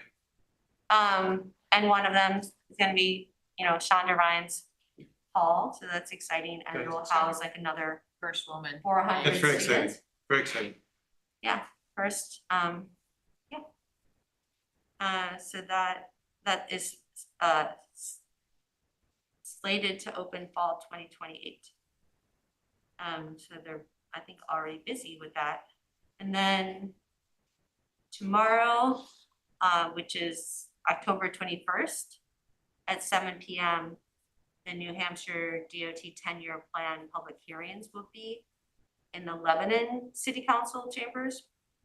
And both our Regional Planning Commission, along with Bike Walk New Hampshire, and other people who are interested in these things have been really putting out the alert. Municipalities should show up. People should show up. They should speak. We're fortunate Executive Counselor Karen Leote Hill, who a lot of people know, is hosting along with the NHDOT, so she's a familiar face because she was on the Lab City Council for so long. And just speak up about your priorities. And what happens with the 10-year plan is every 2 years they have a public hearing so that they can take input about what the people think, what the people think there should be priorities. And if you can't go in person, there is going to be an online version as well. And then in addition to the online version, they also have a way to just write to NHDOT from their 10-year plan phase. And on there, you can fill out a survey and tell them your comments. So that's it. Okay, thank you. And the CIPC is meeting this Friday. So, okay. All right. Anything you'd like to announce, Rob? Only I have a need for a non. Okay, all right. Max and Olivia, that means we didn't say goodbye. Thank you for coming again. Thank you. Questions? Yes. Do you want to stop in tomorrow or do you have questions? Yeah, sure. Quickly. So, That's me. Yeah, we wanted to ask you, about your, What did I say? you said, just because, I'll do my best, I can't directly say come to the meeting, but I can ask why you want people. Oh, thank you. Yeah. Is it okay if I put this? Sure, absolutely. The select board is very much aware that this issue is on the minds of many, many, many people in the community, as witnessed by the turnout that we had back in 2020 when our initial ordinance was being contemplated and went through all the iterations with input from the public, as well as the incredible discussion that we had at town meeting back in May of this year when similar issues were presented. So we find it, I don't want to say we, I as a member of the select board, no, I should rephrase that. I personally would like to see many members of the community have their say on this. I would not like to have this be something that the select board just approves without a lot of public input. Cool.